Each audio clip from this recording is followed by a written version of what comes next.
Hi guys! Welcome back to my YouTube channel! I'm back guys. So yun, happy pa rin no? So anyway guys, finally, naka-upload din ako, nakagawa ako ng content. So, naka-move on na rin kasi. Charot! So yun guys, share ko lang sa inyo bakit hindi talaga ako nakapagawa ng content na isang buwan. Okay, isang buwan talaga itong wala akong upload recently. Isang buwan talaga. Kasi ang gusto ko kasi guys, pag uwi ko na sa Pinas. So guys, ganito po. Yun. Char.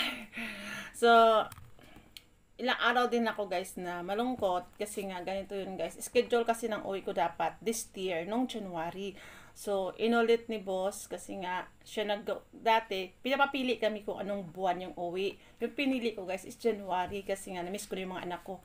January 5. And then guys, noong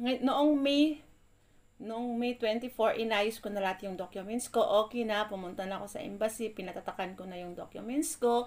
Okay na, lahat-lahat. And then guys, tumawag yung boss ko sa admin namin na cancel daw muna yung uwi ko. Dapat uwi ko guys ngayong June 1. So grabe talaga yung breakdown ko. Breakdown talaga char yung hinanakit ko kasi nagplano na ako lahat anong gagawin ko pag uwi sa Pinas. Kasi nga may gusto ko nang gagawin. Kasi ang tagal ko na rin hindi nakauwi. Isang taon na rin. Kasi last kong uwi noong March yung emergency leave ako.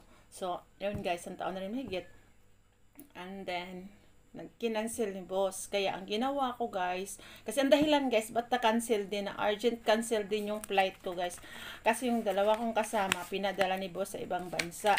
So hindi pa alam kung ilang araw sila doon. So sabi ng admin namin, pagbalik nila, saka pa ako uuwi. Kaya ang ginawa ko guys, is kasi ayoko din ng maraming din dala sa pag-uwi ko kasi alam ko hindi ko madadala yung mga lahat na naipon ko. But anyway guys, hindi yun expired guys, bago yun. And then yung mga chocolate na binili ko kasi naka-ready na nga ako guys. Pinadala ko na lang. So ang ginawa ko, pinasi-cargo ko na lang kasi ang mahal naman guys kung pag ipa-air cargo ko kasi nga pag air cargo is more than 1 real per kilo. Hindi magbayad, dami mo bang bayaran, mga tax, what else. So yun guys, siguro baka mauna ako or mauna yung box ko. Ayan. So yun guys, sana ako na busy no sa everyday. Ayan, sa Popo talaga ako na busy guys. Kasi sa Popo kasi nagkaka-earnings ako. Isang linggo, 2 bisis, 3 bisis, ganyan. So sa talaga ako nag-spend time sa Popo. Ayan. So guys, nag-big win din. Lagi naman ako nag-big win. Pero, pag maliit ang bet, yung parang nasanay na ako. Pero pag malaki yung bet ko, natutuwa talaga ako. Natutuwa talaga ako guys. Kasi nga, ang bilis. Wala lang isang oras. And, nagkaka-earnings ka. Pag nag-big win ka. Tsaka mabilis din siya i-payout. Kaya doon talaga ako spend time. So, sa page ko naman guys, ala lang, update lang sa page ko kasi wala talaga akong maisip gagawing content. Ayan, tsaka ang hirap kasi pag mag-isa ka lang. So, yung plano ko talaga guys, lalo dito sa YouTube ko, sa dapat? Sa June na, pag uwi ko sa Pinas, dun sana ako gagawa. Kaya lang, siyempre, isang buwan na rin ako lang update dito sa YouTube channel ko. So, kung may viewers man ako, wala basta mag-upload ko, basta may ads ako. Anyway, shout outs. Sana nakaka-miss sa akin. Ayan. Pagsisikapan ko guys na makapag-upload na dito sa YouTube ko. Kasi may naipon na ako dito sa YouTube ko. Ayan. At sa YouTube kasi guys, Bix yan guys Inaamoy-amoy ko lang. Sa YouTube kasi guys, once pag hindi ka naka $100, hindi mo makukuha yung ipon mo. So, may ipon na kasi ako nasa yata, $50-$60. Hindi katulad sa Popo kung saan ako busy, kahit $10 lang na mo na pipi out mo agad. Kaya doon ako nag-spend ng time. Ayan. So, nagmi-minimize din ako sa paglalaro kasi nalulungkot ako pag malaki yung talo ko. Kasi napapansin ko kasi guys, sa Pupa pa naglaro ako, sa isang linggo, 2 araw lang yung lucky day ko na lagi ako nagbibig win na nakakaipon ako ng 1.7 million, 1.5 million, ganyan. Anyway guys, everyday naman talaga ako nagbibig win sa sa Popo kasi lagi naman ako naglalaro. Kaya lang pag 240 yung bit mo, 600, maliit lang yung tawag nito, big win. I'm not satisfied din. Kaya yun, laro ng laro. So ngayon guys, na-realize ko na rin na Kasi addict na addict talaga ako guys, nakaraan. Addict na addict talaga ako sa paglalaro. Yung nalulungkot ako pag hindi naglalaro. Ayun. Pero minimize ko na rin guys kasi parang ang hirap na nalo ka nga tapos parang natalo ka din, parang wala din. At saka ang mahal na ng coins ngayon. So hindi na ako masyado din lang, mayroon. And then iipunin ko lang. Anyway guys, may naiipon naman din ako dito sa Popo na to, sa earnings ko. Kahit papaano, may naipon na din ako. Hindi dito sa GCash ko kasi nauubos ko naman. Yan, tinatransfer ko sa GCash sa Pinas and then doon ko na sila pinaka-cash out nila and then pinahulog ko sa alikansya ko. Ganyan. Kaya kahit papaano, may savings ako. Ganoon naman talaga tayo dito sa sa social media. Kailangan natin, what is your purpose?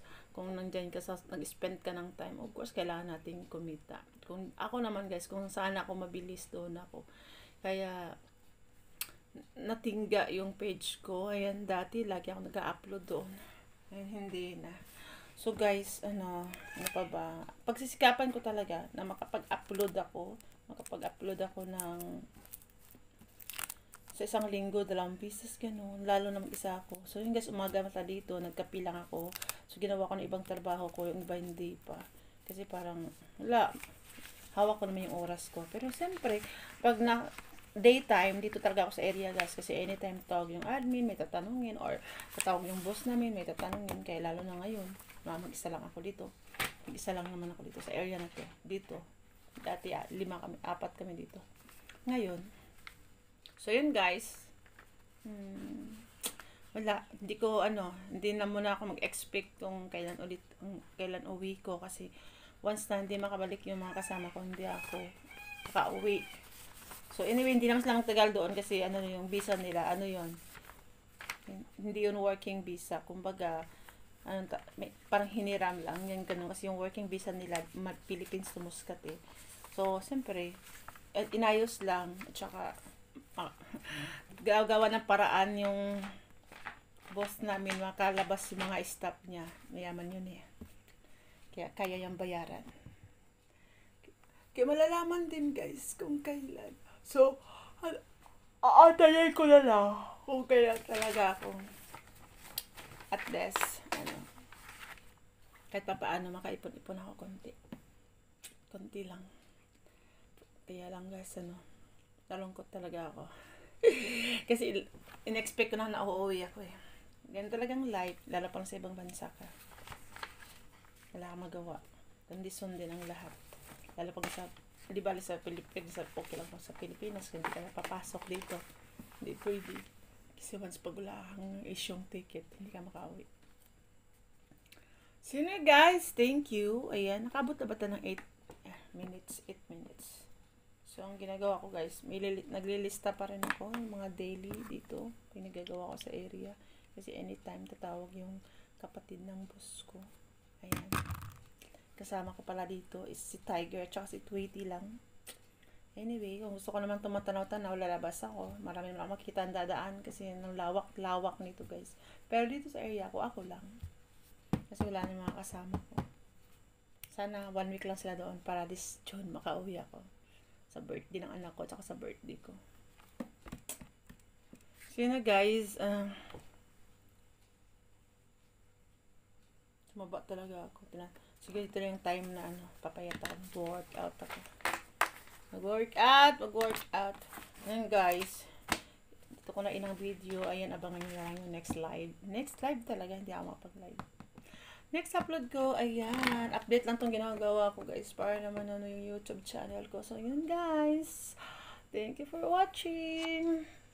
It ain't the business, but